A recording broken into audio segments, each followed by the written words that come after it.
I'm excited. We're recording to the cloud. That's okay. That's okay. They had a meeting in here before this one, and I was on the Zoom call, and they turned into a closed session at night. They kicked me off. So mad. Good afternoon, everybody. My name is Douglas A. Welton. I'm the chairman of the Charlotte-Mecklenburg Planning Commission, and I serve as the chair for our planning committee. Good afternoon and welcome to our February 18th, 2025 meeting. It's 5:06 p.m. here. We're meeting at the Charlotte-Mecklenburg Government Center at 600 East 4th Street. We're up in room 280. The public is welcome to join us at any time, and this meeting is being streamed live on YouTube. That would be the one. We will get started this evening. We have a wonderful agenda full of fun, facts, and other stuff. It is, I promise. Let's get started with introductions, and we'll begin by introducing the commissioners. On my left, we'll begin with Commissioner Wilden. Rebecca Wilden, Planning Commission. Carolyn Millen, Planning Commission. Michael Caparelli, Planning Commission.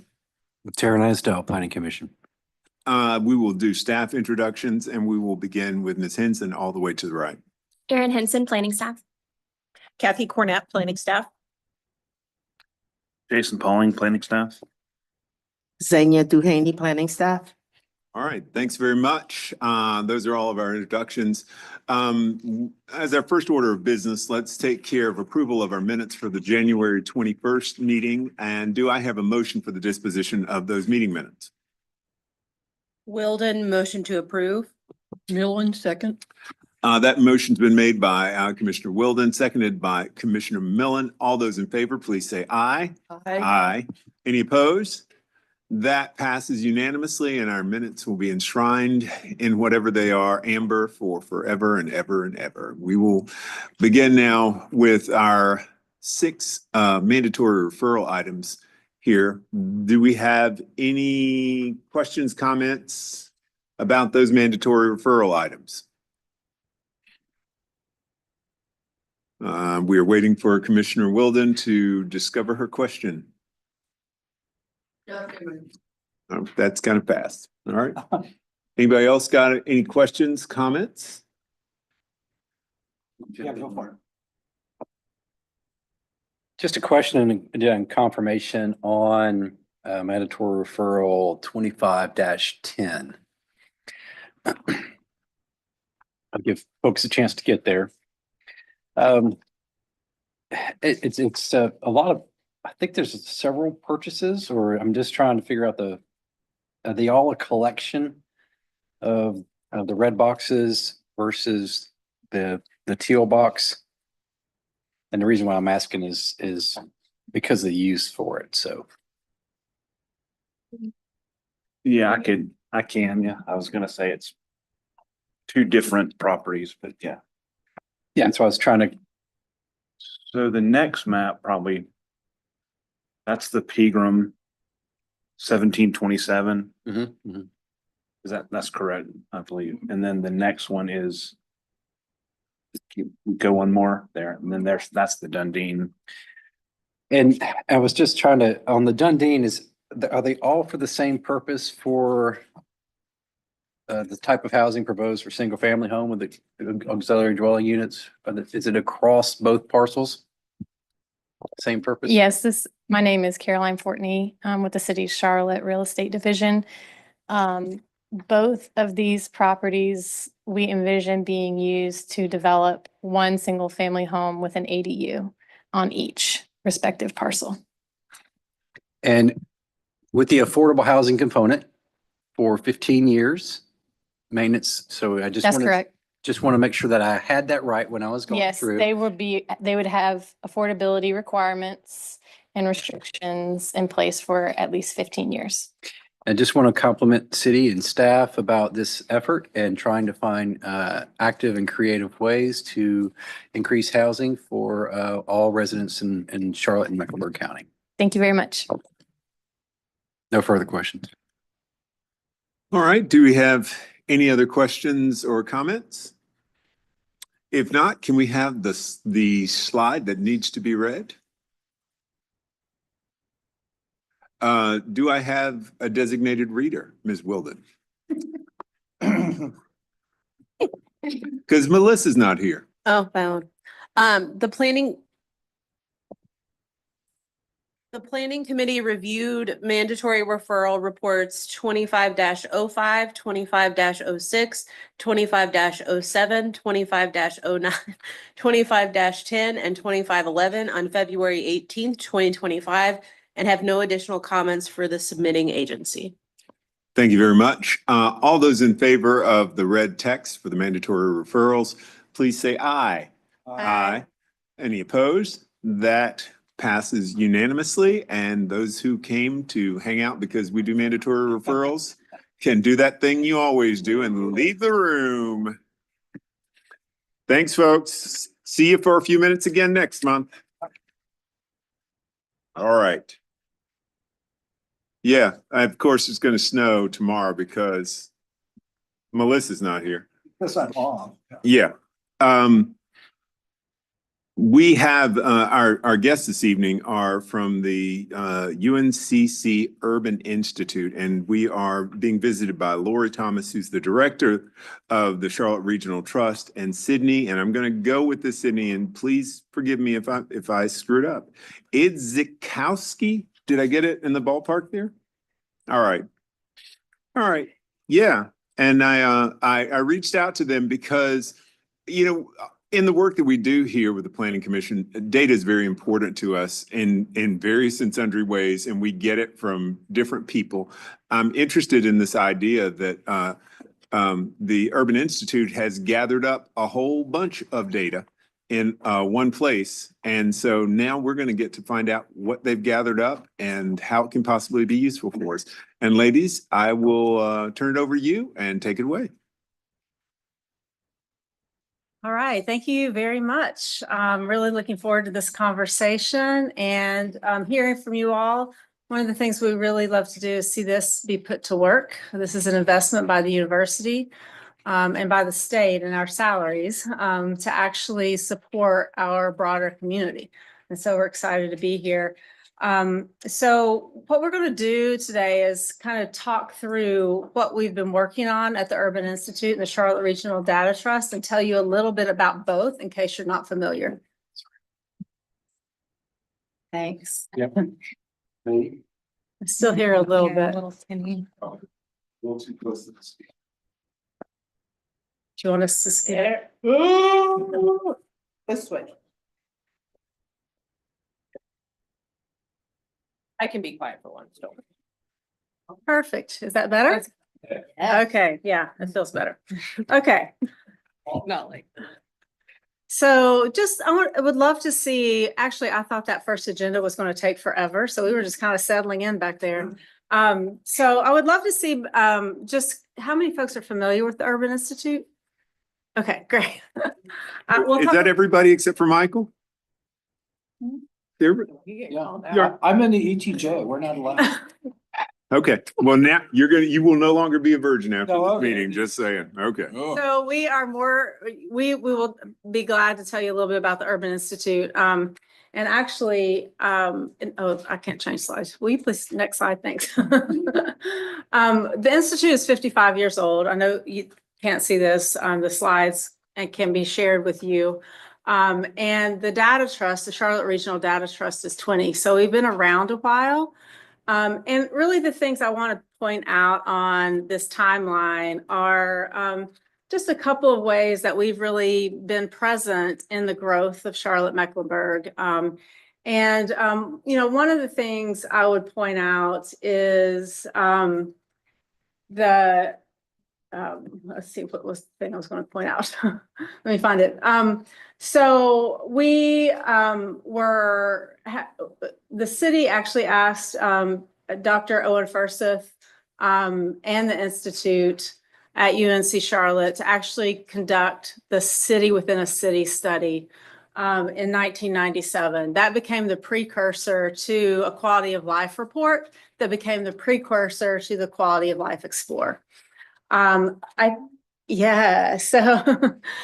before the Quality of Life Explorer was the Quality of Life Explorer and a great data tool that you could kind of manipulate online. It was a paper about yay thick. that we put out about every 5 years, once every year for 5 years. And so really that developed out of a great partnership initially between the city and the university and the institute. And then eventually we pulled the county in to take it countywide and create the tool that we have today. One thing else I would note on this timeline is Bill McCoy, who's one of our previous directors, actually drew, and this is the 1977, so up at the top right corner, actually drew a later adopted city council district map. Well, but I know who he might be. for a coalition of neighborhood leaders to replace the system of at-large representation. So we really didn't have districts in our council until we kind of added to that conversation. So, and that really changed the weight of how decisions were made in the community. And so from one section of town, from folks who had wealth to a broader section of our community. And so, and then another thing I would point out is the Institute incubated the State of Housing and Homelessness report that now the county does every year, and also incubated that website. So we held that website for several years until the county had staffing to take it over. So we've really had this history of a great relationship with the city and county, and we have grown as the city and county have grown, and always excited to think of new ways that we could perhaps work together, how we can kind of develop out our data and research infrastructure to support the work that you do. So really glad to be invited and to have this conversation. So, so thank you. And happy to, next slide, please. And happy to talk more about history if you have any particular questions. But the UNC Charlotte Urban Institute really does these 4 things. One is data trust, data analytics. The Data Trust is a 501c3. We'll talk about that in a second. The Charlotte Regional Data Trust is a 501c3 within the university. And so we'll get a lot more to that. But we also do community research services. So we help nonprofits do evaluations. We do housing assessments for North Mecklenburg. We've done that recently. We do various kinds of research when the community comes to us and asks for it. So we serve the community in that way. We also do policy and issue analysis, where we help the community dig into understanding the nuances of some of the things that you all talk about on a regular basis in more detail. Some of what we talk about is really nuanced, and it doesn't always translate out well to a larger community. And particularly, I mean, you all are, I'm a homelessness and housing researcher. And so it's some of those details that we get really comfortable with don't always translate well. And so we end up doing a lot of policy and issue analysis with the eye then to research, translation, and engagement, and helping people really kind of understand, learn to use our tools, build capacity to use our tools. And I'll give you an example of research, translation, and engagement right now. We're working alongside of Charlotte Mecklenburg Libraries to do kind of a train the librarian on training other people to use the Quality of Life Explorer. So the Quality of Life Explorer is a partnership between city, county, and us. And so we're really trying to think of ways to have that tool be more useful out in neighborhood groups in various parts of the community. And so, yes. So next slide. So digging in a little bit to the Charlotte Regional Data Trust. The Charlotte Regional Data Trust used to be called the Institute for Social Capital, but so you might have heard of that before. Yeah. Yes, but there was a name change. Yes, there was a name change because it was really hard to help people understand what we did by our name. Social capital is kind of ambiguous for folks, and we really needed an opportunity to really convey that. So we changed our name about 2-3 years ago. But we are a 501c3. Historically, we've linked individual level data. So data on a person, we link it by their names and birth dates. And then we aggregate, we send individual level data sets out to researchers, de-identified, for them to do research. And so, but we are also moving toward, and I'll continue to talk about this, linking those data with other forms of data due to some technology improvements that we've recently made that allow us to, for example, link a data set to data on the Quality of Life Explorer. So you'd see not only the individual, but the individual in their community, their neighborhood context. So next slide. So really, the Data Trust was created 20 years ago to solve a central problem. Our issues and opportunities span our organizations and sectors, but our data don't.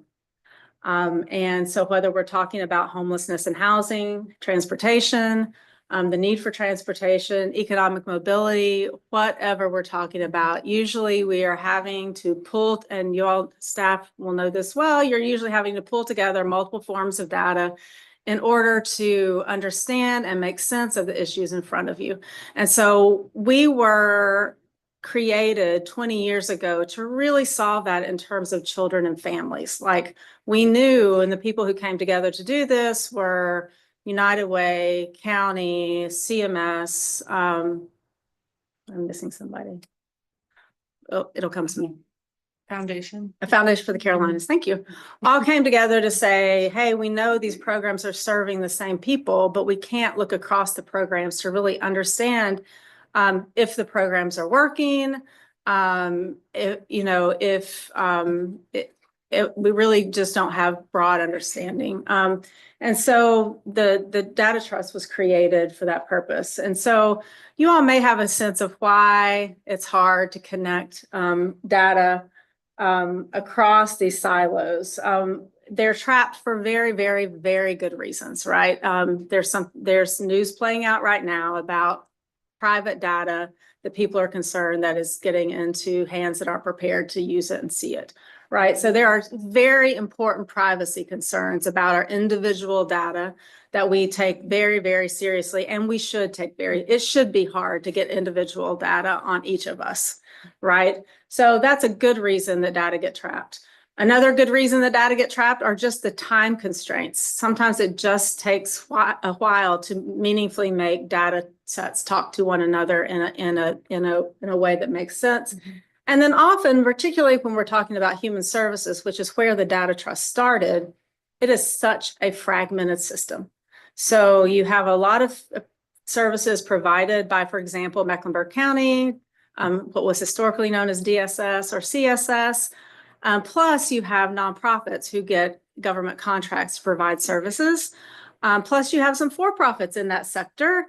None of them are necessarily sharing data, right? And so that was really the kind of impetus for let's create a system where in Charlotte-Mecklenburg, we can share data about individuals and families so we can figure out how to serve them better and if what we're doing actually works.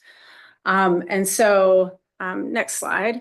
So that's what we do. We integrate data for community impact research. We integrate data so that city researchers, county researchers, university researchers, our researchers within the Institute, all of us can actually use it to create research and information that matters to this community.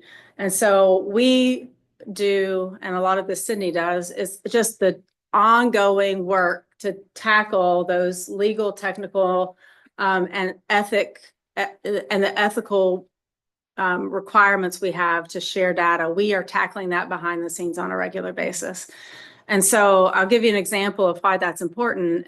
I, at one point in my career at UNC Charlotte, I've been there 17 years in July, which is unreal. But from 2010 to 2015, I served on the Charlotte-Mecklenburg Housing Coalition. And then after that, so I've been involved in homelessness and housing research for a while. After that, I was asked to evaluate Housing First Charlotte-Mecklenburg. I don't know if you all remember that effort to end chronic homelessness in Charlotte, started in 2015. And I started early in that effort to get a data sharing agreement with a large hospital system and other groups as well. It took 3 years to get that data sharing agreement. And just because they're big organizations who are doing their own research for their own purposes, and when you come in as an outsider saying, hey, we also need to understand this program, it just takes time. People leave and you start to work through that. I mean, that's what happened. A couple of people left and we were starting those relationships over again because we were asking them for something so sensitive. That's what we do behind the scenes. We work to kind of bring that together. And so next slide. And so really that for many years, our work has been really focused in on this individual level data. And so Cindy's going to go into the data we hold so you can get a better sense of that. And that has led to a few projects, like if you go to the next slide, that I'll give you a sense of now. One is on the right, you'll recognize it's a Quality of Life Explorer printout. Some of the data that we get on individuals, we then aggregate up to the neighborhood profile area. And so we're actually populating the Quality of Life Explorer by the data that we hold at the Data Trust. We do that with CMS data. We do that with food and nutrition services, that we actually get that data in. We aggregate it up to the neighborhood profile area. We post it on the Quality of Life Explorer. If you think about data in the long run, that also begins to give us some opportunity to think about more unique variables that might be of use around our community that we could actually think about. We're having conversations now with our hospital systems about the possibility of preventable hospitalizations as a Quality of Life Explorer variable. And so, and some additional heat mapper data, other data that might help people understand their neighborhoods a little bit better. So that's one way that we use the quality, we use the Data Trust data. I mentioned the Housing First Charlotte Mecklenburg Research and Evaluation Project. What we were able to do with that is to link the data of people who had been housed in Housing First to hospital, criminal justice, crisis assistance ministry. And we were able to, with a comparison group, which added rigor to the research, we were able to actually look at, once people were housed, what happened to how they use those services. Right. And so emergency room, this is not rocket science, I will say. Emergency room usage went down when people were housed. Arrests went down when people were housed. Crisis assistance ministry, some parts of that actually went up because they were suddenly in the housed and poor category instead of the homeless category. We found other interesting things, like when people moved into housing, they were suddenly in a food desert. Right. And so they were actually struggling a little bit more with food security than they had been while they were homeless once they were housed. So it gave everyone who was a part of Housing First Charlotte Mecklenburg some understanding of how effective that intervention had been. And that was, we were just able to do that by linking data. So a lot of potential with that. And then we always include this example, even though it's a bit dated, because it's just such a basic insight that changed practice. And that's, we took information from the Homeless Management Information System, data on students in shelter, in emergency shelter. And we combine that, we link that with CMS data, students enrolled in McKinney-Vento. And if ever anyone knows what McKinney-Vento is, those are the services that you are entitled to if you are housing insecure or homeless. So if you're doubled up with friends and family, if you're living in a hotel, or if you are literally homeless or in a shelter, you are entitled by McKinney-Vento and federal regulation to transportation services and a suite of educational things to help kids stay as stable as possible while they're in school, right? So they don't have to move districts when their family might have to move. And so we were able to see that 40%, nearly 40% of the students who were actually in shelter were not enrolled in those programs, right? So that was a large number. Yeah, it was a big one. But that simple insight from just breaking down that data silo allowed both the shelter system and CMS to make a relatively easy practice change. And now, instead of it someone other duties is assigned, it's now someone's primary duty to make sure every kid who comes in the Salvation Army Center of Hope is enrolled in McKinney-Vento services. So that's an example of kind of how this can work. Now, what we're really excited about for the future, next slide, is we're still doing that individual data work. We're still doing all that behind the scenes to make sure that we can pull these data together. But we've been working for the past several years on a web portal that will allow us to also bring other data resources. So when someone's requesting, let's say, We just met with CMS. Someone's requesting a data set for a group of students from several neighborhoods. We can now, with our new system, link that to all that quality of life information. And then there are other open data sources that we are looking for, that we are pulling together right now. One would be some zoning. We have all the zoning regulations for the 14 county region that we've collected, and we'll start to put into some sort of zoning atlas that people can then access. We are doing a representative survey on well-being, both within Charlotte-Mecklenburg and the region. We can go back and look at a lot of what Sydney does is bring data in, and as she's doing that, gather information about the context in which the data were collected. That becomes historical information that then researchers also have access to, that helps them make better decisions about how to use and interpret data. And then we can add data that has been collected, like by focus groups, by qualitative data that's can add some context to the quantitative data. So we're really excited about the possibility, the linking possibilities of this work, and how you can then take these individual level data sets, combine them with spatial data, which I'm sure that's much more of what you all are talking about on a regular basis, and start to make sense of it, really understanding what are household outcomes in our community and trying to dig in and understand that a little bit more. And next slide.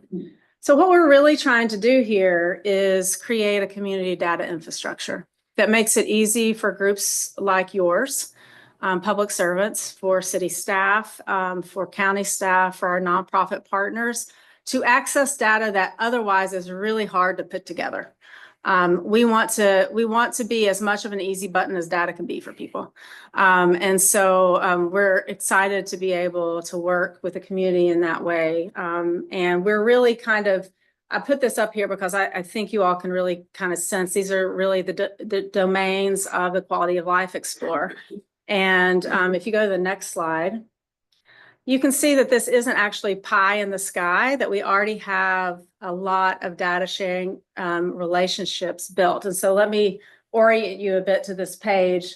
The red dots are those partnerships with Quality of Life Explorer or data sources, right? So that's how we're interfacing to get information into the data to the Quality of Life Explorer every year, right? The yellow dots are the ones that we have data sharing agreement that allows them to share individual level data with us. So they give us the identified data every year, we link it and we de-identify it, right? That's part of what we do. The ones in all caps are depositing with us on an annual basis. So we have annual deposits from them. The ones that aren't in all caps, like for example, Atrium and Novant are there. They are data partners, but they only do it upon request. And that has a little bit more to do with HIPAA regulations. And so I'm going to pass it over. I think that's at the slide I'm at. Oh, let me just quickly hit the strategic initiatives. Next slide. Yeah, you read it right. So really, we have several strategic initiatives going on. One, the Data Trust and Data Portal. You'll hear a little bit more about that. The Regional Explorer and Zoning Atlas, we are actually taking the framework of the Quality of Life Explorer, and at a census tract level, we're going to a 14 county region so that we can have a tool that would similarly inform our county partners. And as they're interested, we can build out something that looks a little bit more detailed at the neighborhood profile area, like a Quality of Life Explorer. So we should have an initial version, mainly with Census Bureau data, maybe some tax data this summer. And so we're excited to start that launch. Like I said, we already have all of the information, all the current zoning regulations. And so we're trying to figure out what the best tool is for that so that people can access it and use it. I will say that is a part of a national project called the National Zoning Atlas. And I think it's been Cornell University is is doing that right. It's a bold program where they're trying with groups like ours. So North Carolina's covered, because Chapel Hill's doing part of the state, we're doing part of the state. But they're trying to actually document all zoning and find a common language that translates it so that we can start to actually understand and compare. It's really crazy that we're so limited We nationwide. are smiling on this side Mhm. because, yeah, the challenge Sure. is, yeah. Please let us know when that is available. We will gladly give you some feedback on that. Yes, and we would love to, actually, this is a great place for that feedback. Yeah, I know that I do talk to developers frequently, and they will talk about going to more than one community and how it's basically hell, because from one community to the other, you don't know what you're going to get in some cases. Right. Actually, I think this could be a great group of folks that could help us beta. Just, you got my email address, just let us know. Yeah, We will. and we don't know how long that national project's going to take. You can go to the National Zoning Atlas and look it up now. Like, I think Hawaii is probably the last time I looked was one of the most developed. But it really is, we're super excited about it. We didn't want to wait until it was fully developed. So like Hawaii, we're trying to figure out some way that we can get folks access to that now. And so we're working on that tool internally. But like I said, the hard work's been done. We had a couple of dedicated students who went county by county, locale by locale, and gathered this. I think the expression there is bless their heart. Yes. Yeah, yeah. Yeah. So really, we're really excited about that. Of course, you all know about the Quality of Life Explorer. We put plus to that because we're going into the second decade of the Quality of Life Explorer. So between the city, county, and us, we're asking good questions like, what's the new data that needs to be in there? How do we make sure people are using it? Do we need some sort of overlay that allows people to do analysis with the tool? Like, how are we sit as a part of the National Neighborhood Indicator Partnership, which is a big unaffiliated urban institute technical assistance group. And I have looked across the country, and I'm just really proud of the work this community has put into the Quality of Life Explorer and keeps kind of making it happen in this partnership. It's really exciting. And so we're really thinking, how do we keep it going and how do we improve it? The Impact Data and Evaluation Academy is really about data and research literacy and evaluation literacy for some of our nonprofits and for anyone who's really interested, but it's kind of geared towards small nonprofits to help them build their capacity to understand the data they hold and make sense of it. And, and instead of evaluation being something that a funder requires, it becomes something that the organization does to improve their own operations. So we're really excited about that. We had a national funder come in, and so that is actually being piloted this month, the first course out of that. So we're really excited. I think it'll be a certificate program and some sort of technical assistance for small nonprofits. We also, and Cindy will get into this a little bit about, but we crafted a community data advisory committee because when we went around and we asked our board of directors several years ago, who's missing at this table, everybody was like, the people who are in the data. And so we have used data to help us identify who's there. Cindy will tell you a little bit more about that. And we've created a committee on our board that helps us really think about grounded questions that are coming out of their experience. And then also with a commitment to get data about them back to them. Right. So sometimes the universities are guilty of this. We don't always get the data that we're playing with back to the people who are in the data. Our data are people. And so how do we do that? How do we close that loop? So we're really excited about that. It's kind of unique among our partners in the country, although we see more and more folks asking us about it and wanting to do it because it's an important piece of the puzzle. And then we for years had an annual survey, and we were excited to relaunch that this year.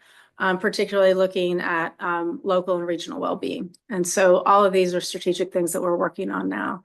But I'm going to turn it over to Sydney to kind of dig deeper into our recent state of our data report. So you can kind of see a little bit more about the data trust, and then we're happy to take questions. And everybody, I sent you an email with this link in it last week, didn't I? You all read every page? Or did you get through the first 5? Just trying to level set, just trying to level set.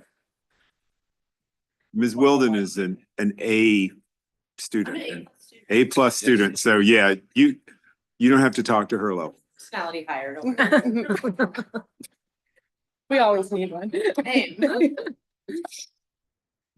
Well, since y'all read all of it, any questions? No, so yeah, I'm gonna just talk a little bit more about the data, the administrative data we have in the data trust. So Lori kind of talked about our infrastructure broadly. I'm gonna narrow in a little bit to the administrative data we use to conduct our first ever state of our data report. This is going to be something that we do on an annual basis to help us tell the story of the data trust, better understand who's represented in the data we have and how they're connected across systems, programs, and agencies. And wanting to tell y'all more about what's in our data to get your wheels turning on how the data trust can be useful to y'all on the commission. So, and Douglas said there were several data nerds in the room, so rock on. So yeah, the QR code will take you to our webpage that has the full report as well as this page that is printed out in front of you. But again, we did this report to really make our work. We did it for a lot of reasons. One of the things I love that it does is that it makes our work much more tangible. You can see what integration looks like in our community. So yeah, I'll dive in. Next slide. So number one, like Lori said, our data are people. All of our administrative data is data about individual people who are accessing or interacting with different systems or services in our community. In 2023, we had a total of 370,434 unique individuals in our data. So that's about 32% of the county's population. And that's held pretty steady over the years. We went back on this report to 2016. We have data, longitudinal data dating back till the early 2000s, but we kind of just narrowed in on 2016 through 2023 for this first report, and then we'll give annual updates after that. But so in 2023, about a third of the county's population, that's held pretty steady over the last 5 years. But we also wanted to highlight kind of the disproportionate number of people who identify as Black or African Americans in our data set. Where in the county, Black individuals represent just over 30% of the county's population, but are nearly 50% of the people in our data. And on this similar quality of life data map, you can see on the right, we have people represented in every single NPA who are in our data. So every single neighborhood profile area are in our data set, with lower numbers in kind of that southern region. And so while this outline is fairly similar to that crescent and wedge pattern that we're familiar with and is shifting a bit, in our data that's still fairly discernible. And we also like to just pause and say that the data we have are administrative data. These aren't all happy services, right? These are services where you're being investigated for child abuse, or you're being arrested or booked into jail, or you're entering into emergency shelter. So some of these services that and systems that people are interacting with, this is on some of the worst days of these folks' lives who are represented here in our data. So we really take that really seriously and do our best to make sure that the use of this data is for ethical and promising purposes that help improve the quality of life for the people represented in our data. Next slide. So these are the data sets that are part of the state of our data report. We do have some more data partners who provide individual level data to us. We didn't have all their, there were maybe some different reasons why they weren't included in this report. But for this, this kind of gives you the sense of the size of each data partner by number of unique people in 2023. So economic services, for the Department of Community Resources, I need to update their department names, is our largest data partner. So this is, Food and Nutrition Services, the Simplified Nutritional Assistance Program, Cash Assistance, Work First. Then our second largest is CMS, so we get all student level data from CMS. Crisis Assistance Ministry is also in here. The Sheriff's Office, booking and arrest data, arrests for all arresting agencies, not just the Sheriff's Office. The Homeless Management Information System, which is all of our homeless services providers. We also have 3 child welfare data sets. So we have abuse and neglect investigations, family in-home services, and then permanency planning or children in custody, so foster care. Goodwill Industries was also included, and so was Habitat for Humanity. So like Lori says, we have a mix of government services and nonprofit, which is pretty unique. We're unique in that way among other integrated data systems. Many are focused just in government services, but we also include nonprofit data as well. So this gives you a sense of kind of how many people are in the data, each data set. All right, next slide. And then this is another important part of our data. So we're here to break down data silos, right? We're here because data gets stuck in all these different agencies and systems. And we're here to bring it together and to make sense of what it means when we bring it together. So, we know this already, but our programs are connected by people, right? People access different services, the same services across their lifetime. But this kind of gives a better sense of how many people are showing up in more than one data set. So the majority of our, the majority of people are in one data set, about 65%, but we have, a large proportion, 21%, 21, let's see, 20, 30, another third of those individuals who are in more than 2 data sets. So there is a lot of connectivity in our community across these services and programs. And then next slide. This is a insane chart. So hold up. But it's very fun. It might be easier to look at on the back of your form. This is called a chord diagram. And what this does is it shows the proportion of first how large each data partner is by number of people, and the proportion of how they're connected across different data sets. So this really highlights that every data partner is serving people who are also served by other partners. Again, a lot of connectivity in our community across these systems, and a lot of questions and solutions to be asked and discovered. Yeah, I'll let y'all just take a look at that. There's a lot to look at. Yeah, and so, as we kind of look at these high level overlaps, we can ask deeper questions, right? And that's what we can do at the Data Trust too, because we have access to individual level data across a multitude of systems and agencies. We can say, okay, well, what's going on then between families with children at CMS and their interaction with crisis assistance ministries? Or, what's going on with children of families who have Habitat households and their educational outcomes. So we're really able to see a high level of how we're all connected, and then dive deeper with more specific questions, which is something we're able to do at the Data Trust. Okay, next slide. And so we want you to use it. We spend a lot of time getting data into our infrastructure. And let me tell you, it takes a lot of time. Data sharing is not for the faint of heart, but we are here to take care of that for y'all. So we want y'all to use it. We want community members to use it. We want government to use it. We want university researchers to use it.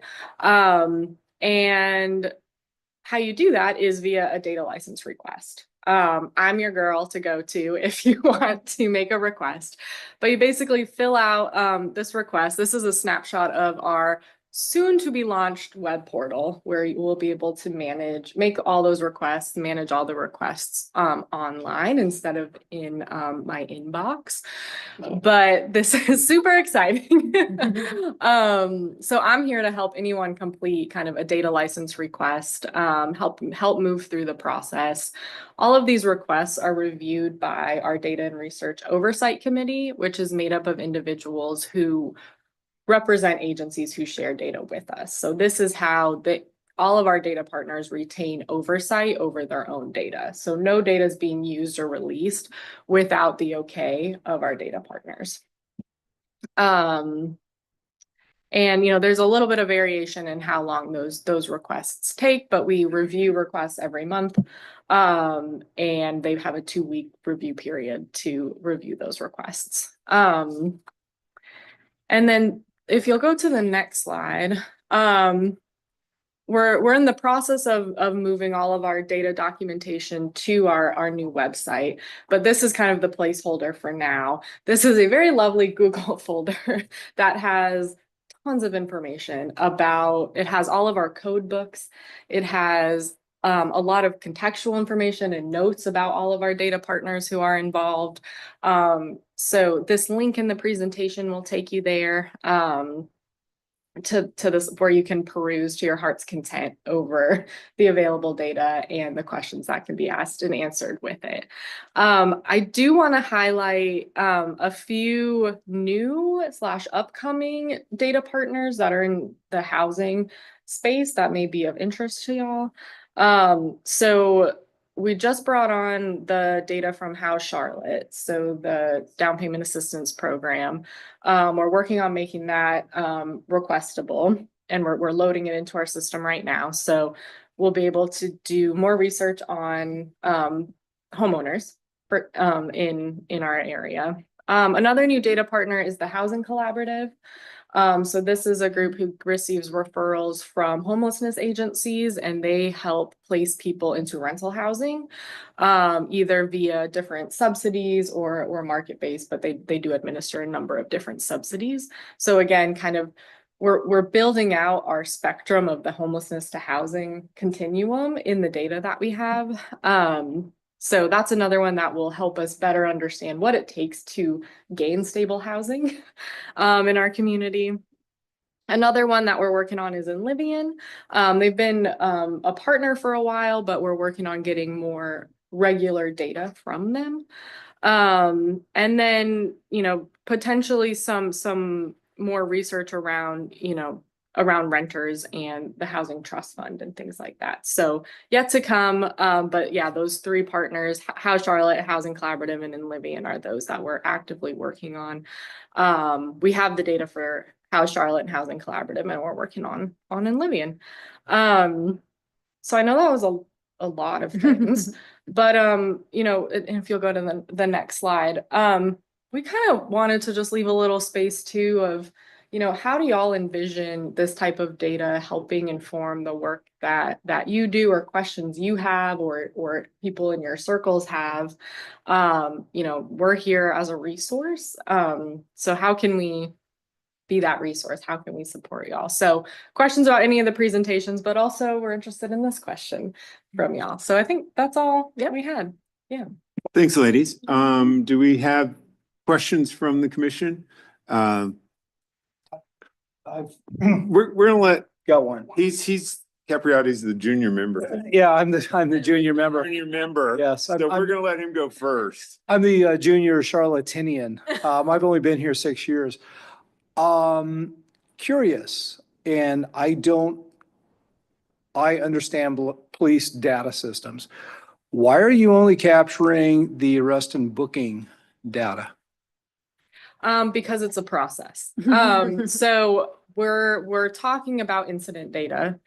And we're talking, so, you know, we started with booking data with the sheriff's office. So that's kind of how they came on as a partner.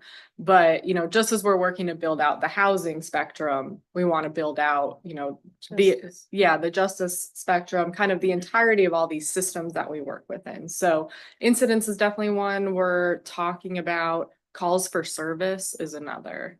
So, yeah. I was gonna say, because I retired from LA County Mhm. Sheriff, and we had a system called Larsis and Lacris that captured everything. It's like, if I contacted you as a witness, I got your information. If I contacted somebody for writing a ticket, somebody that witnessed a crime, victims, it seems like you would get a broader depth of data with that. And I do not know if that's available with their systems, and I do understand that the booking information is the easiest because that's public information. Yeah, and that's why we started there. Okay. Yeah. Yeah. Well, just as long as you know it's available. It is part of the conversation. Yeah, thank you for, but I know I learned so much. We had 2 projects that were looking at kind of pathways into the criminal justice system, and I learned so much about all the different components of the criminal justice system and the different pieces of data in each. But I think it's probably both with CMS and CMPD. I do think there's a lot of public scrutiny on both of those organizations. And so sometimes that takes time for them to build trust, to be willing to share it. And so we're in the long game. And so Right. the work with those, but I will say both CMPD and the sheriff's office have been a part of the data trust since the very beginning. So they serve on representatives for both of those organizations, and CMS and all of our organizations serve on something called the Data and Research Oversight Committee. And so there's no data that goes out of the data trust without that committee reviewing it and approving it. That's how we protect people's data, and that's how we make sure our partners are feel. So it's a long, trusting process. Right. I know, because when I was the detective supervisor in West Hollywood, identity theft is a huge thing. I'm sure what are your procedures or policies for answering that? And then I won't talk anymore. yeah, for Oh, yeah. the procedures for data security and privacy. Yeah. So we use several different mechanisms. So number one, data is stored in a secure environment that is accessible only by people who with a need to know basis. This secure environment is not connected to any type of internet server. So it's in a hardened workstation. We have to kind of VPN into it. And it's only the people who need to see the personal identifiable information have access to that. All of our systems are maintained by the University Office of One IT. So they're making sure we're up to speed on all the security and privacy regulations. Another thing we do is, we de-identify everything and create unique ID numbers for every single project. So these ID numbers can't be, the same 1, 2, 3, 4 isn't the same person across different projects. So every time comes out with new ID numbers. We also, before the data goes out, the approved data goes out to the people using it, it's reviewed again by our partners. So they get to see the data set. They're asked to look for potential re-identification risk, if things look a little weird. So we've done things like, specifically for the criminal justice data, we've done things like not provide the actual date of arrest, but instead do either an arrest ID or month and year, depending on what they need it for, so that someone couldn't go and look up who was arrested on that day in this area with some other, race, gender, other characteristics, and potentially identify that person. So it's a number of measures, but Yeah.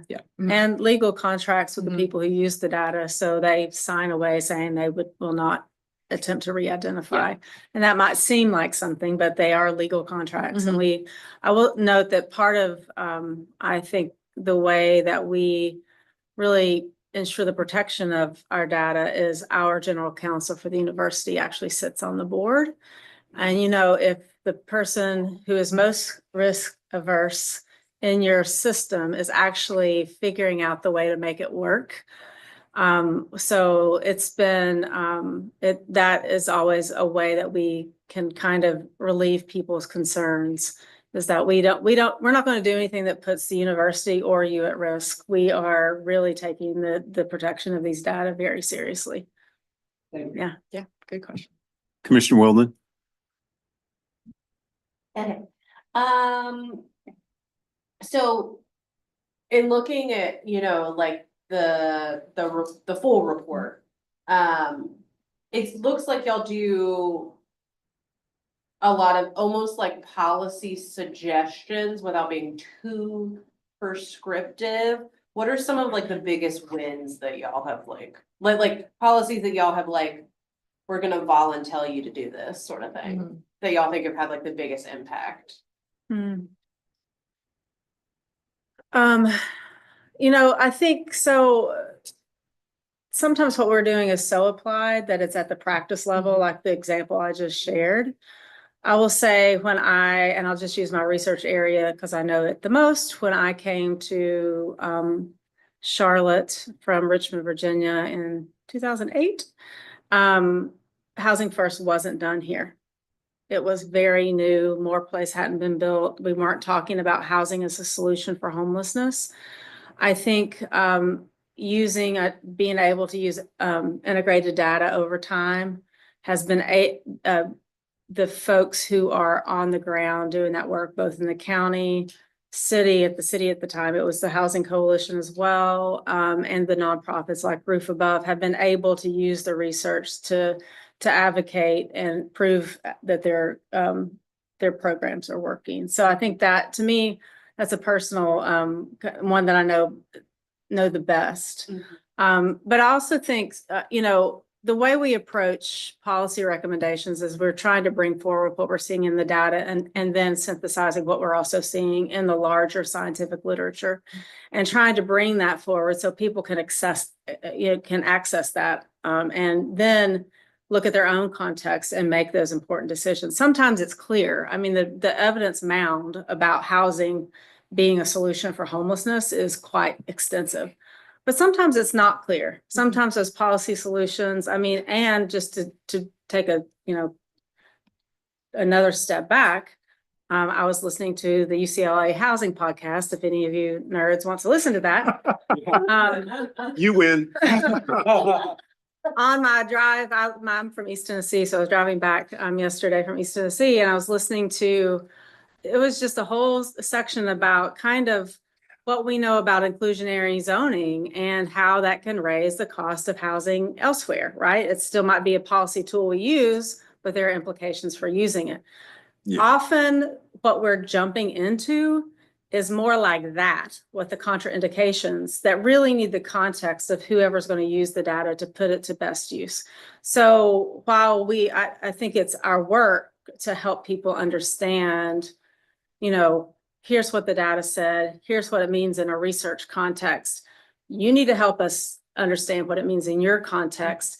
And here are the many ways these data can be nuanced. And so anyway, that doesn't always lend itself to the quick wins of policy wins, but I really think because we're talking about issues like poverty, like homelessness, foster care, these are kind of really difficult, complex issues. So anyway, I hope that kind of answers the question. That was really helpful, because kind of what came to mind was like the city increased its housing bond funding. And so I'm thinking like, I'm wondering if it's kind of tied to the work that y'all have done, and it seems like it is. And so you brag on yourself. And then I think my other question is like, what about data integrity? So like, obviously, hopefully government data is like on point, but like, you never know. So like, how do you make sure, like, is there like a contract that's signed that says like, to the best of our knowledge, this data is correct? Like, how does that work? We tried, Bill. That's what mine would say. Yeah. there is some of that language in our contracts. But the reality is the data we have is for administrative purposes, right? It's not collected for research. We repurpose it for research, evaluation, and planning. So part of the long journey I've been on over the past couple years is doing what I'm calling contextual metadata. And so, we have metadata, which is, the data about the data, how many characters, how many nulls, whatever.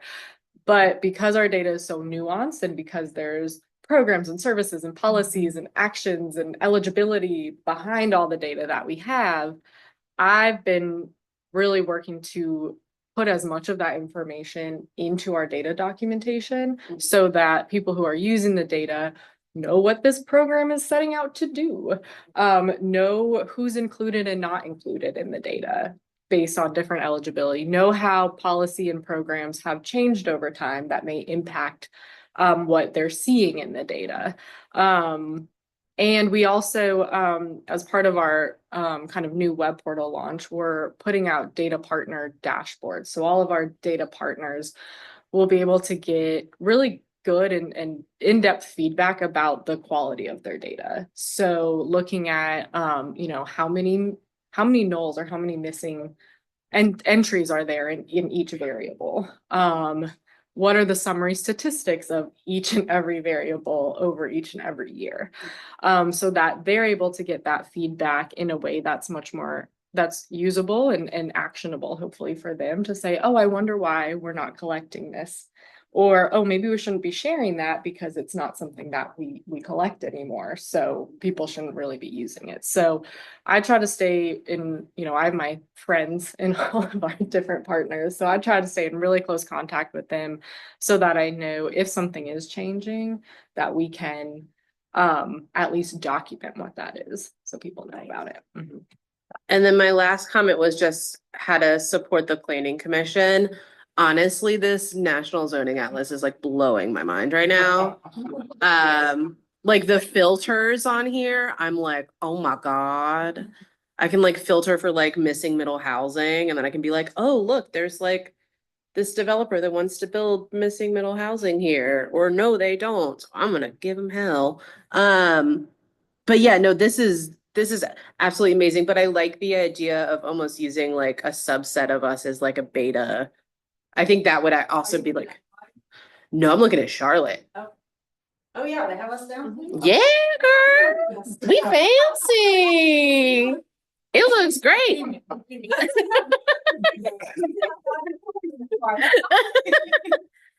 Yeah. Remember, you're the personality hire, right? Do we got Commissioner Russell? Kind of question here, kind of following what Commissioner Wilden was talking about. So two things I heard are very interesting are contraindicators and then how we use that to influence policy. As we know, 21st century data is king and you guys are king, but that's only if you can use that data.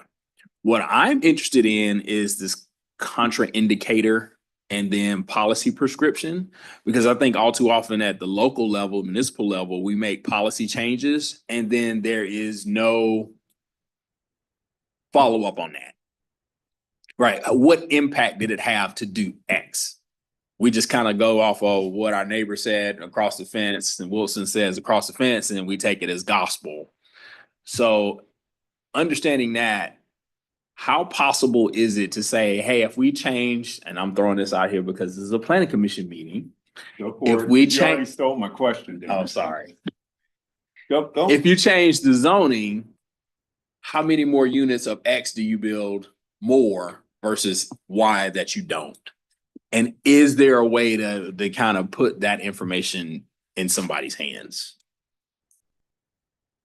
Oh, thank you. And actually, this is where we would also pull from our partners. I think that's an answerable question.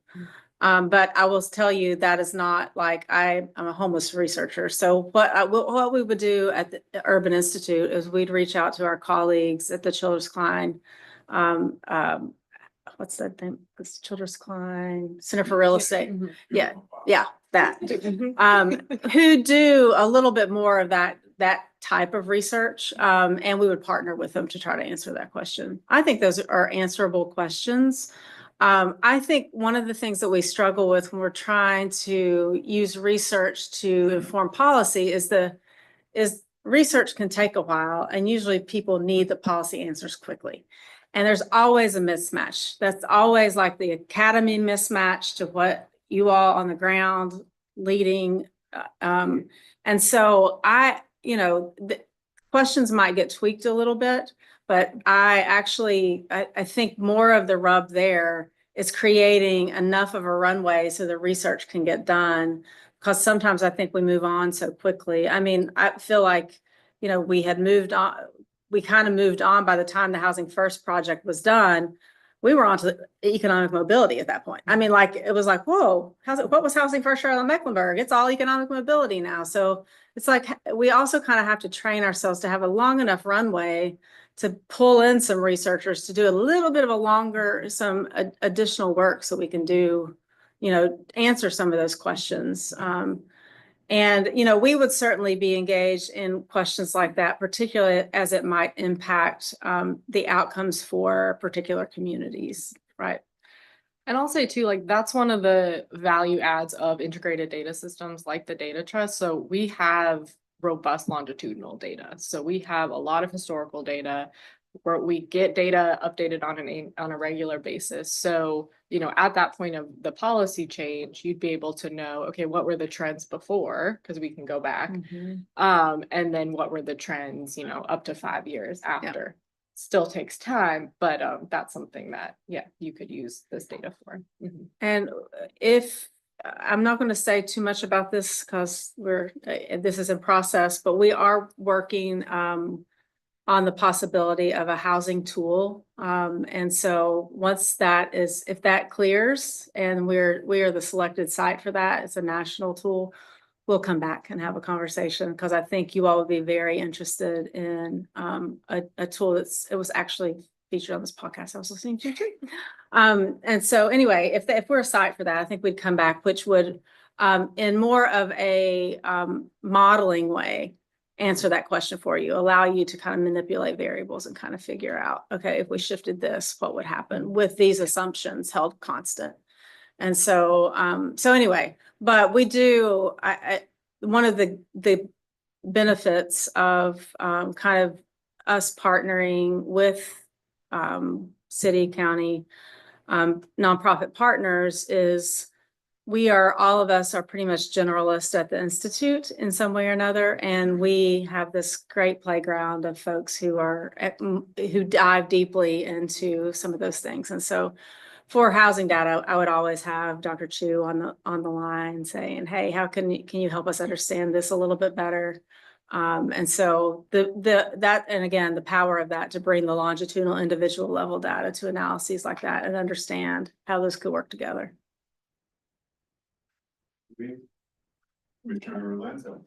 Tons of questions, but I'll trying to scratch off a bunch of them. Let me just say that I love the quality of life explorer. I use that quite a bit and love it. Could I ask Aaron to maybe go back to the slide with all the big data sets on it? Maybe like the 4th or 5th. There we go. Our partners and sources. So the blessing and the curse of getting this beforehand is that you get a little bit of research done on this, but thank you very much. I hear that over there.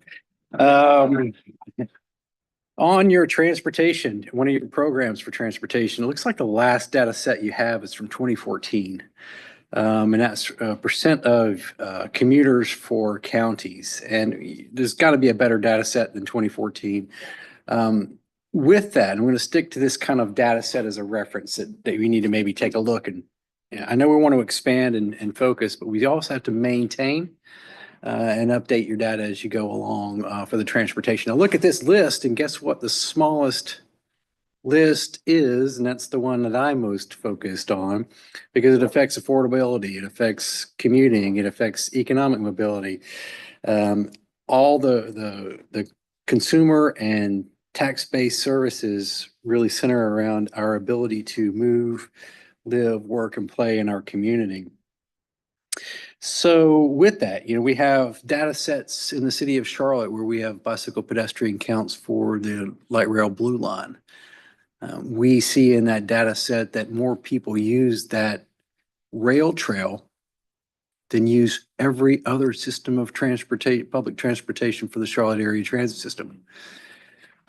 It's a big deal. Why is it a big deal, or what reason is it a big deal? Because we have goals in our city, federal required goals when we receive federal funding, that bus stops and transit stops need to be in a certain place to attract a certain clientele. Also have an access in a certain area, different for pedestrian, different for cycling, different for micromobility, different kind of bubbles that radiate out for the types of services we offer. We also want to have schools properly positioned to impact neighborhoods and to have a non-reliance on long-term busing and that little bit of service associated with access. And to have a school on a 6-lane roadway like Ray Road is going to be, for example, for someone to cross that street with 14-foot lanes, it's a significant amount of time for a child to get across that roadway. We also have goals in the county that every resident should be a certain distance away from parks and greenways and accessibility. We saw a lot of our petitions we had tonight that we approved quickly because they were buying land purchases to improve that walkability, that index score. And I'm having a lot of conversation here, but it really is about this transportation piece and about outdated information. Charlotte Area Transit System has a complementary feature like we have in the Walk Score website, where you can type in your own home address and you get a walk score, or you can type in Charlotte and get a walk score.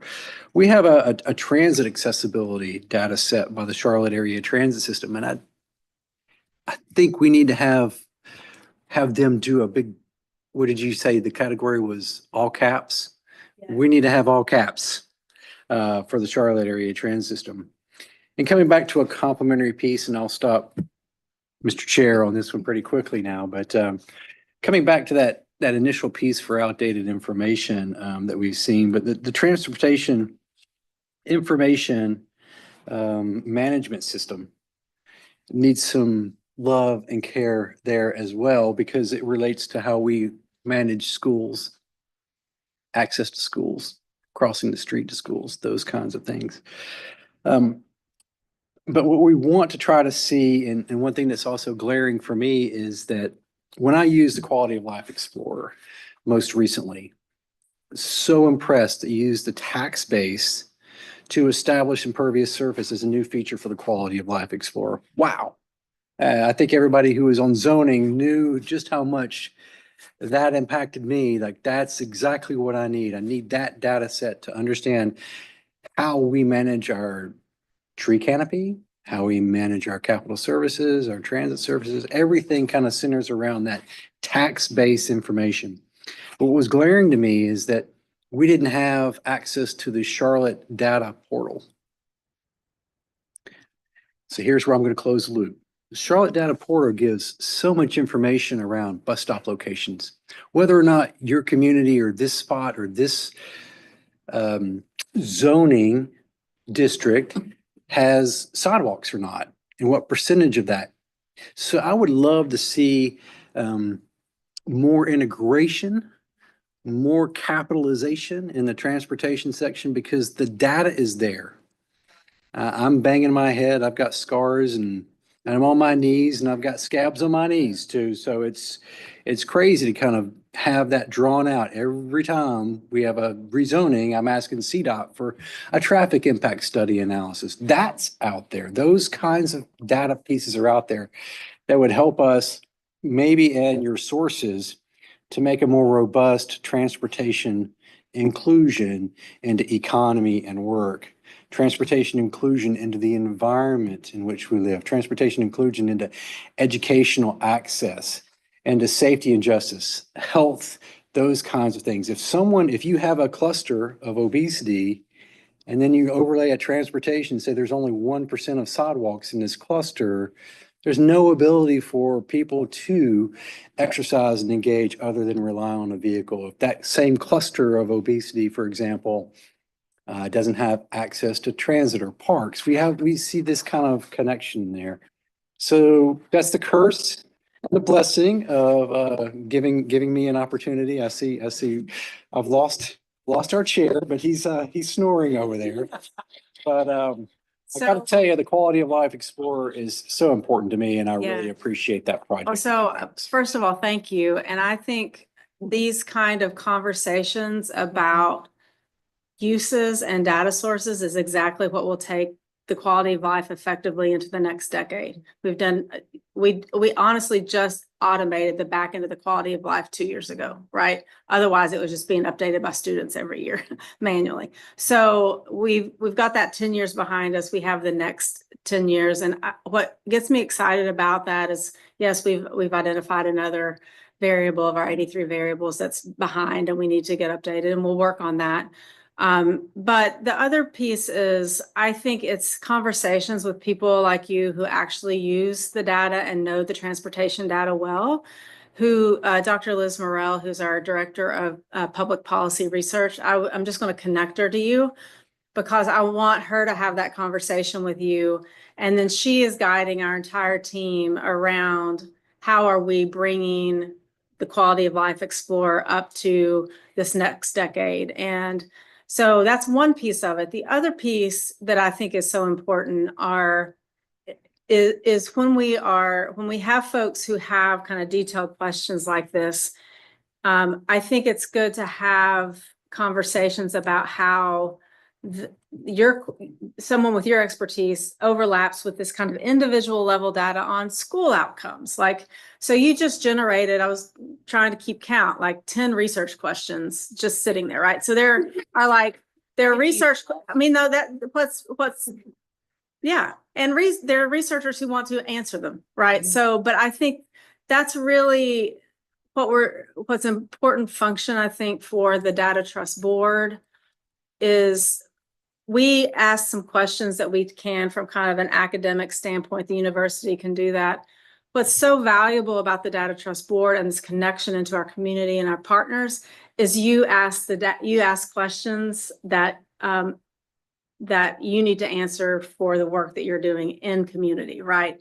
That's another layer and just such an informed way to ask the questions that matter.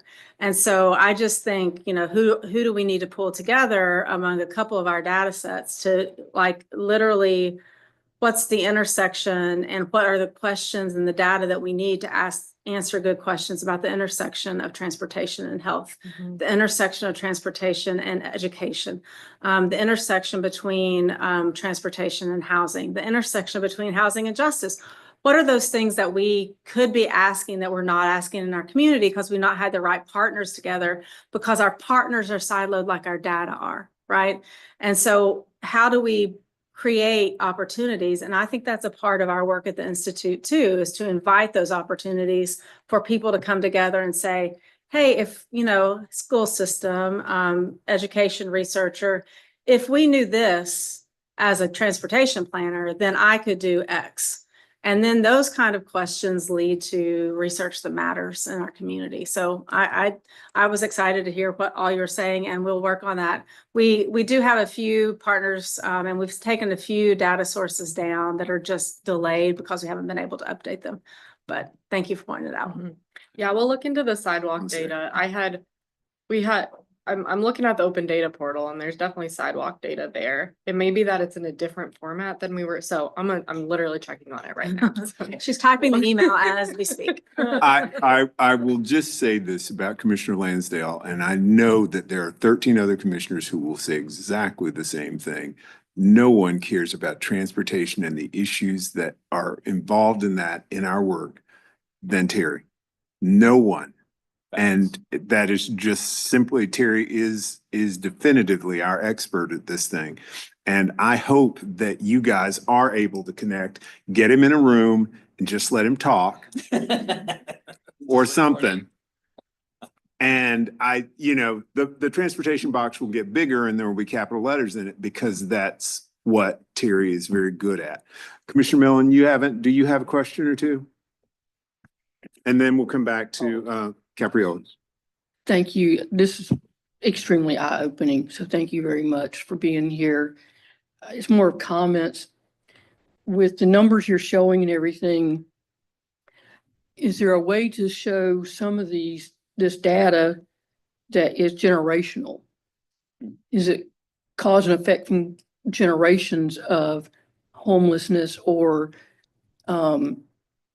just the affordability and everything else? That would be really interesting to me because I'm very much a result-oriented person. And when it comes to policy, that sometimes gets frustrating. Being from Charlotte, I've seen for decades how planning and planning and planning, it's going to do this, it's going to do that. But we're sitting here today and I'm sorry, it's my own opinion, it's worse than I think it's ever been. And I think we can do a lot more if data is, especially what y'all are doing, is taken to heart in the political scene. If we don't get our city and county behind this, as everybody knows, we cannot build our way out of what we're going through. We cannot create upward mobility, economic mobility, if we do not get to the cause and don't put a Band-Aid on it, but actually let's heal this. So it's more of a commentary, I guess, but I am so appreciative, y'all. I look forward to learning more and y'all bringing back more to us. I hope that some point that y'all are able to present this in front of our city council and our county commission, because if you listen to rezoning meetings, a lot of the council questions are in this. I mean, it's over and over again. So I think this would answer some of that if they will take it in. And even if it's the city council committee, I think it's the housing safety. Yeah. I forget, it's Dr. Wallington, I believe is the chair. But thank you. This is long overdue, and I hope that the data doesn't get done and then just sits because it's not doing any good, and we are way overdue for something to happen. So thank you guys. Yeah, thank you. I want to just respond quick. So one of the things I hope to build out the capacity in our data system is for multi-generational research. So with the right data sets, you can link people to a household. So then you start to know, okay, who are the parents or guardians in the household? Who are the kids? And then you can ask questions based on that longitudinally. So yes, lots of possibility there. And it's well poised to answer systems level questions, right? So again, with the right inputs, we can look at larger systems. We can look at how systems are interacting or not, or supporting one another or not. And hopefully better inform the decisions that take place. Thank you. I'm going to blame Terry because he made me look at the slide. Under environmental, I noticed that you're missing Charlotte Water Storm Services. Is that an oversight or? Partner, but it hasn't, that happened right before the pandemic, so we need to actually work on that partnership again. Duke Energy used to be a partner. Okay. So we actually, and we used to have those were one of that we took them down because they were no longer being updated. Oh, thanks. I'll tell Rusty and Don to get on board. We are. Because Yeah. the impervious, most people in Charlotte don't know that our stormwater drains to our lakes and streams. They think it goes back to a big plant. So great. Okay, you're already on it. Thank you. All right, everybody's gotten to go, and I always save myself for last. And everybody has taken most of my questions, Rebecca and Will, not saying anything about who did that. Because I was going to do a bunch of transportation questions, and I thought, should I do this or not? I thank you, ladies, very much. Excited. Please keep us in mind when this National Zoning Atlas thing happens. I do, hopefully, if there's one thing we could get out of this from a planning commission point of view, it's connecting that geospatial data with some of the data that you have to answer questions like Will is posed. Some of those things would be very justifiable or useful in justifying policies that we were trying to implement from a city perspective, the 2040 plan. You know, there are these quote unquote goals in there. And some of those things would, it's like, oh, look, we can look at this and see how it moved. Now, I'm going to look at Kathy and say, I know you guys grab data because you do the state of the 2040 plan or whatever every year, or at least, was there a 2024 one? I think there was It's underway right now. Okay, yeah. But I know that we have tons of data on our side in terms of spatial, and I don't know if you guys have that data. And is there a place where these two things can cross? I don't know, and I'm not here to create work for anybody, but. So that if you remember we're undertaking these 14 community area plans on those geographies are consistent with the neighborhood profile areas. So Okay. all of the data lines up. Okay, Yeah, what I would also note is Andrew Bowen serves on our board. okay. So the. Andrew's data the bearded guy? Yeah, Data and Innovation Officer, yeah. Yeah. And he's actually leading our Data and Technology Advisory Committee on the board. He's stepping into that role in July. We've had a great relationship with Rebecca Hefter before that. She led our board Okay. for a while. So I think that is just a coordination issue. It's like if there are additional elements that are appropriate for a specific analysis for the Quality of Life Explorer, then that's an easy conversation. I think the relationships are already built there. And actually, I was at the city's data day this past week, doing the state of our data presentation for all the data folks at the city. So anyway, there's a great connectivity there, and it's just a matter of, figuring out, hey, we'd like to see this here, or what are the data sources that could be used and these kind of analyses connecting the data trust to what you have. Okay. The box that you don't have up there. All right. Those outside sources that come, because everybody has one of these right now, and they can tell you a lot of stuff, right? Do you guys get access to, the one I thought about immediately was I rode my bike today and I Stravaed my bike ride. All right. And when you go look at the Strava heat map, it's hilarious to look at where people ride in the city, because it's very obvious that I live near a place where people ride, backyard trails. All right. So do you guys have that, and can you link that to some of your other information, or do you, and I talk not only about those types of things, but you can go grab all the tweets that are geotagged. So you can say, okay, here's where people are using the internet. Here's where people aren't using the internet, because that's going to tie back to somebody's economic mobility doodle-bob, right? Can you get those, and do you tie those together? Because I'll go out and give a talk, and I'll talk about how, women between 25 and 44, 30% of them don't have children. All right, I think it's 58% of people don't have children anymore. It used to be 60% had children. How do you tie that sort of information? And that, I think, comes from another box outside. And I'm just wondering if you guys are dragging those boxes in to try and make ideas and things happen too. Hypothetically, that is possible. It would take money. Oh. So you can buy as much Twitter data as you'd like. You can buy as much Facebook, social media data. That's available for purchase.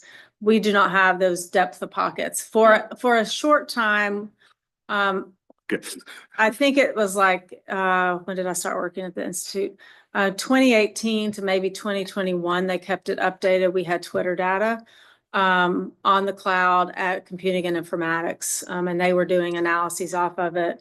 Analyses relating to, I think, the shooting of Keith Lamont Scott. There were some analyses that were going on with Twitter data at that point. And various professors have used that. I don't think they continue to maintain it. It's very expensive. And so, but that's not to say there's always one-time purchases. There's the question of what what do you elevate to the level of having every year, right? And then, and there's just, we don't have a funding source for that.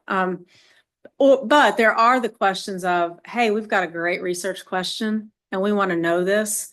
And can you help us figure out how much it would cost to know that? And then we can price out getting the data.